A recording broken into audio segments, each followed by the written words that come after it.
I am Rebecca from ChemKnits, and today we're gonna do some resist dyeing on a luxurious merino silk blend.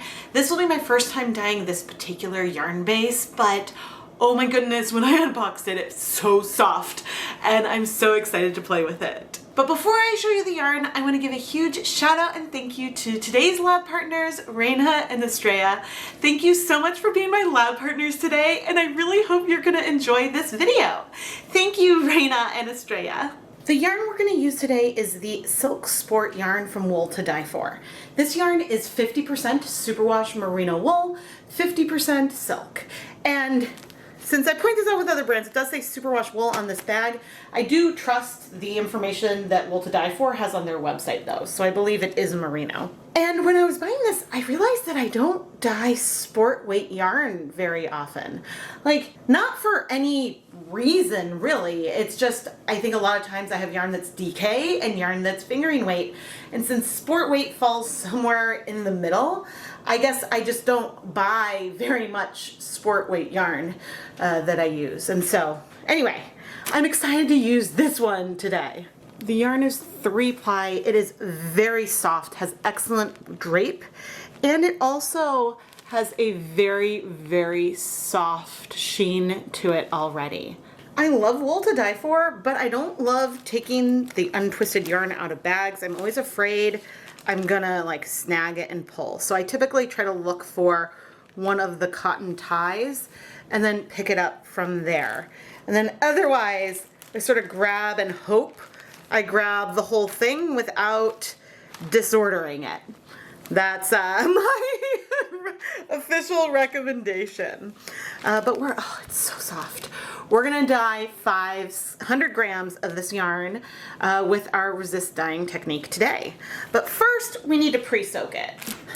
And before we pre-soak it, I want to add on some zip ties. Now, we'll be using zip ties for our resists as well, but I always like to have one on as an extra tie because if I'm picking the yarn up by the zip tie, then usually that makes it easy to prevent getting the yarn tangled because it gives me a place where I know I'm just grabbing one skein. And so I hold on to that as I wash the yarn, and for me I found that really, really helpful. But I have found that over time some of my zip ties do get a little bit brittle and sometimes snap. So we might see some of that today. And we could conceivably have some color transfer that we observe from some zip ties onto the yarn. But I've selected zip ties, even though I haven't selected the colors, that will be within the color palette. So if that happens, it shouldn't be a problem. Because the plan, I think, will be to dye this yarn a little bit, maybe with a pastel base color. Then we're going to add a bunch of zip ties for resist, and then pour multiple colors on top to be our sort of darker overlayer. At least that's my plan. Here we have my handy dandy 5-gallon bucket, and I'm just gonna pre-soak in plain tap water today. And I'm bringing over the yarn, holding onto the zip ties. I got a phone call, so I don't remember what I was saying.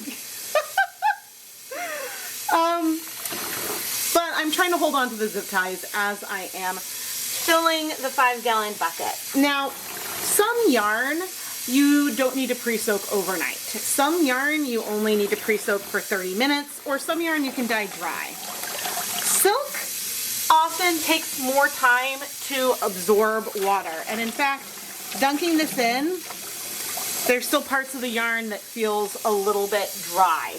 So it's going to take more effort to get this to both sink into the water, but then also to make sure the fibers are saturated, because if you want to get even color coverage, which is not what we're going for today, but if you want to get even color coverage, you want your yarn to be wet before you dye it, so you have the best chance. Now, since we're doing a resist dyeing technique today, we could have gotten away with starting with the dry yarn, and in fact it is a little bit easier to deal with adding resists onto dry yarn than wet yarn, but I think I want to do something pastel first with it. At least that's my thought, is what I want to do. So We have a lot of water, and I might need to squeeze the yarn out a little bit.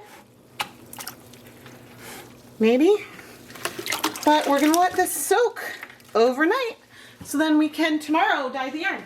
My plan today is to dye our resist covered yarn with sort of blues, purples, red type family colors. And then when we remove the resists, at that point, if I want, then maybe we'll over dye it so we get like a pastel blue, a little bit all over. We'll see how the white works with the other colors that we have going on. Now, here I've pulled a lot of dye stocks I have that include electric violet.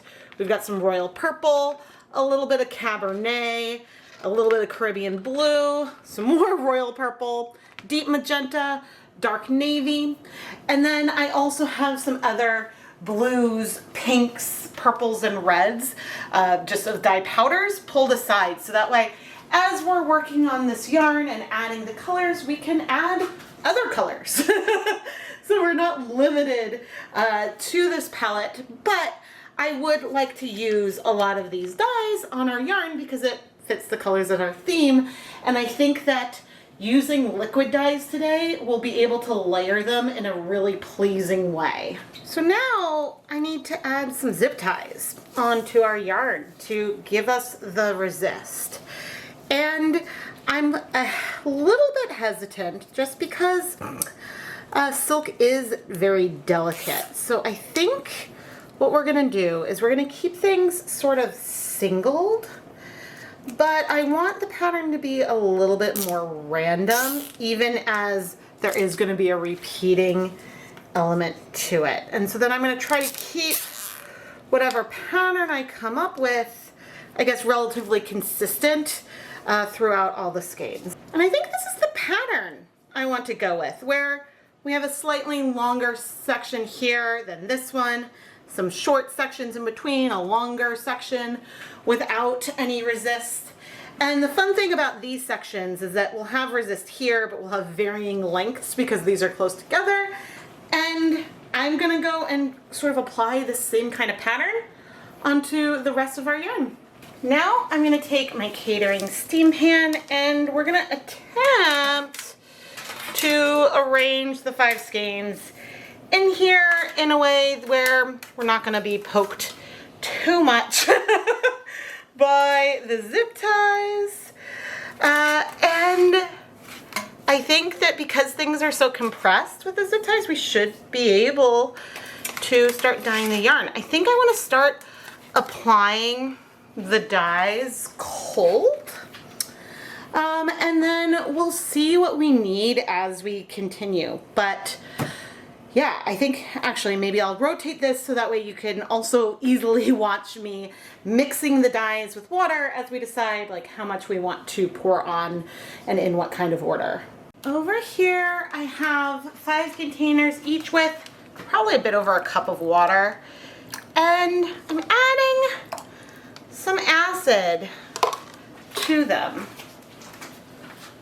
If you ever wonder why I put my vinegar in a little container, that's because I buy these huge jugs of white vinegar from Costco, and it's hard to lift it with one hand to pour. And I have not kept track over where I got it acid and not, so we'll have it like that and it's not gonna matter. It's not gonna matter, especially since we're doing a lot of dyeing by feel. In this container, I'm going to add electric violet, using up most of what I have in this jar, but we might save that remnant to potentially use as a pastel. But goodness, this container right here holds 500 milliliters, and I would say there's not even 100 milliliters left there. So I think we're okay. And similarly, when it comes to this Caribbean blue, my estimate is maybe 50 milliliters are in there. Once again, we have this on reserve if we want a pastel around some of those pops of color. Do we want? Yeah. How different is royal purple from electric violet? They're probably pretty similar. But I think that the royal purple maybe, yeah, is a little bit less pink. It is a little bit deeper. Okay, when it comes to our deep magenta, it looks like the squeeze bottle is a little bit clogged. So rather than going from the spigot, we will just pour in some deep magenta. And I don't think I necessarily want a ton of this color. Cabernet can be very, very tricky and very pigmented, but it's also really, really beautiful and deep. And so we may bring in some navy as well. I don't know. It depends on what we end up wanting. But I'm gonna take some of these colors and we're gonna start applying it onto the yarn. And so the sections of color that we're gonna have are gonna be somewhat random. And I don't think we're necessarily going all the way. We are going through pretty well because we didn't add additional liquid yet. So that's really good.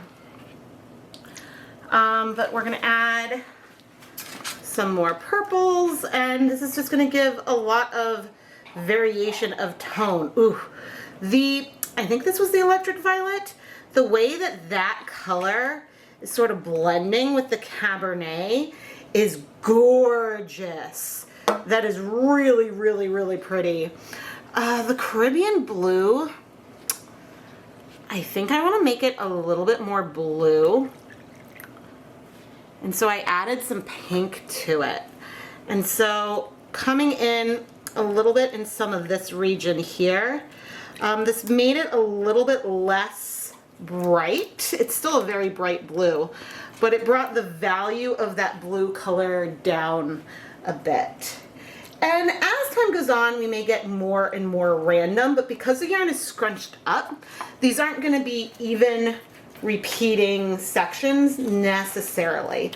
But I'm once again curious about the color penetration that we have to see how much is going through to the other side. And oh, as I lift that up and see a lot of blue, yes, a lot of blue everywhere. Okay, the colors seem to be spreading pretty well, and if they're blending a lot on the bottom side, that is also good for us and good for what we might see on this side over here. And so bringing in some of that deep magenta, we have more of this color that we can draw from should we need it. Now, as I'm poking the yarn in, I don't want to poke too hard to force these colors into the resist a lot. I don't want to do that. And, you know, it's possible that when we see this, I might want to do a little bit of purple all over to sort of balance things out a little bit more. But for now, I'm really enjoying sort of where this is headed. And hello, Indy. It's strange to me to be filming with this kind of angle where you guys can't see that much of everything yet. So let me know what you think and if we need to like shift things. But oh my gosh, this royal purple sort of going on top of the pink is everything. Sorry about Indy. I'm gonna try to pour this and then we'll see if I can help him. But first, I'm trying to poke down some of these white guys to bring this in. But yeah, I think I may, ooh, I don't know. Ooh. Okay, I grabbed another cup of water. We're gonna add some more acid to it. And my plan is to bring in a little bit of navy, but what I'm curious about, okay, because I'm seeing a lot of color that is still in the water. So we have, by no stretch of the imagination, absorbed color everywhere that we see. And so colors, as we add more water, since we have acid in here, some amount is going to strike to the yarn where we've put things, but some amount of color might also spread sort of throughout. And so we might get some blending of these colors in a very fun way. But let me add just a little bit of some dark navy into here. And actually, we're gonna get more water here with this blue. Adding some of that navy in there. And I'm bringing this just over some of these colors, sort of just muting things a tiny bit. And I'm gonna fill this up with water. Just don't get me wrong, I like what we have, but I wanted the colors to have like a richness to it, and I didn't want things to feel like perfectly even. And so what I'm debating is whether or not we want to start applying heat to the yarn right now, or if I want to let it sit just cold for a little bit to give these colors time to just soak as is without the addition of heat. And you know what? I think we will take this to the stove, but first let me give you a bit of a better view. There we are. We have so much variation in here, but what I really love is that there's gonna be variation from skein to skein, but we have some amount of consistency within the 5 skeins. But also we have no idea what's happening beneath all the yarn. So what I'm gonna do right now is bring over some tin foil and cover this, because I don't wanna heat it too fast because of the silk. And we're gonna go over to the stove. And I know this isn't super exciting to look at right now, but we are across 2 gas burners on my stove, and I have them on medium, and we're gonna heat this for 30 minutes. And I guess we'll see how it looks once we get there, because I don't know how much things might spread. We have a reasonable amount of water in there, so it'll be a little bit of a surprise. Maybe I'll try to film when I come and like peek in to see how things are going. But I'm gonna try. I think there's enough water in there that like I think that we'll be okay with medium to low heat for 30 minutes, just like this. It's been 30 minutes and our heat is on low. Oh, this is so pretty. The thing that I have to remember about silk is that the color always looks deeper when it's wet than it does when it's dry. But it looks like we have absorbed not all, but most of the color here. And so now I want to start very carefully picking this up and flipping the yarn over to see what the other side looks like. And ooh, oh, this looks great. Oh, great. We had awesome color penetration down here. There are some brighter sections of color, a lot of like blending. There's a lot less of the pink because I think more of that blue spread, but it is beautiful. So what I'm gonna do is we're gonna turn off the heat. We're gonna let things cool off in here slowly, I think. Maybe overnight, but that's only because of timing. And I want to let the yarn cool before we remove the zip ties. And my concern is that if I try to remove this and put it in another container, things might get all tangled and messy. And so I think it's just logistically easier for me to let this cool overnight. And then when we remove the resists, which just to give you a little sense, you can see just even from far away that we're gonna have white patches in there. If the contrast between our beautiful like pink and blue and purple background, if that is too harsh with the white, we can over dye everything with a little bit of blue, probably. I'd probably use a tiny bit of blue just to make like that a little bit pastel versus white. And if we do that, the little bit of blue that we add all over shouldn't change this very much at all. And so that's something that we can do should we require it. But anyway, we'll be back once everything is cooled off.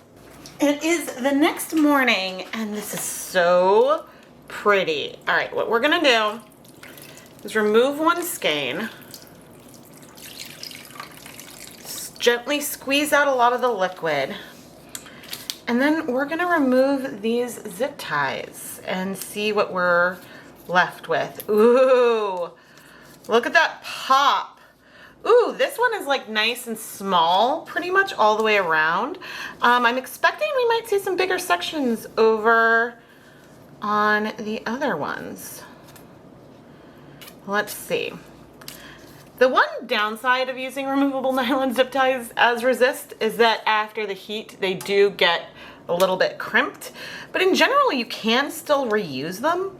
I just like to make sure I wash them after. And I found that sometimes with the zip ties, especially when they're really saturated, pre-soaking them or letting them soak for multiple days in water can result in some color transfer. But I will let you know if I see anything here on the yarn. All right, so now we have our section with the 3 zip ties, and they're all actually relatively small, nice small pops of color. Let's sort of shake this out a little bit and see what we've got. Ooh, it's like tie-dye. It's always so fun. I love some of the soft shifts of color that we have over here. And I mean, we have like variation throughout everything. This is really pretty, and I don't feel a need to over dye this. I like the contrast of the white with the rest of the colors. It won't quite be like white speckles because depending on the project, these might last more than one stitch, but it might give like a cool like speckly effect. And since the white spots, I mean, it's going to be repeating, so they might pool, but there's going to be sections without them, and so they might feel a little bit more randomly distributed. And so now I just have to remove the zip ties from the rest of the yarn. And here is our yarn. One thing I did not anticipate, and this was not done intentionally, was that this large section in the middle is predominantly like a pinkish purple, and then we've got more blues on the outside. I mean, I know that that's the way we ended up adding the colors. I wonder now, if I were to go back and look at the pan, if because this area had no resist, if I had this more scrunched than the rest of it. But we do have multiple purples and more pinks, and I think the cabernet in here, there is still variation. I just think it's funny that like the white almost signifies like some kind of change. But it's very, very pretty. So now we can go wash it. Alrighty, let's wash our yarn. I will say that I want to say that this silk blend is so soft even when I'm washing it. Oh my goodness. It has the most silky like texture that you can feel. Oh, I honestly think that I prefer wool silk blends to 100% silk because the wool adds like a little bit more like bounce and cushion. But oh my gosh, and yay, I didn't even notice or pay attention to the fact that there was no color bleeding. Let's add a little bit of some dish soap. Now, we had this yarn take up color beautifully. Like the dye soaked in, it spread, we got amazing coverage here on the yarn. I do wonder always, because I never scour yarn before I dye it, which would be like adding soap to rinse out some of the oils and stuff. And so, yeah, I guess now thinking that that's something that I haven't really had to do ever. But anyway, let's see, because we do have some colors in here that can be little bits of bleeders. Looking at you, Caribbean Blue and Cabernet. But I'm not seeing any bleeding. And we have 500 grams of yarn here. Oh my goodness. I still have some of those remnant bottles that have like basically no dye in them, but we'll use that for some kind of leave no dye behind. That will get used up at a later date. But for now, I'm gonna finish rinsing out the soap, put the yarn through my spin dryer, and hang it up to dry. Bringing this yarn down from the drying rack and taking out the zip ties, it is so unbelievably soft. I want to make myself something out of this. Something, shawl, big scarf, something that I can touch and feel. It is delightful. Oh my gosh, I adore this yarn and absolutely will be ordering more in the future. It took up color so well too. I love especially the way the like pinks, purples, and blues layer on top of each other in between these resist marks.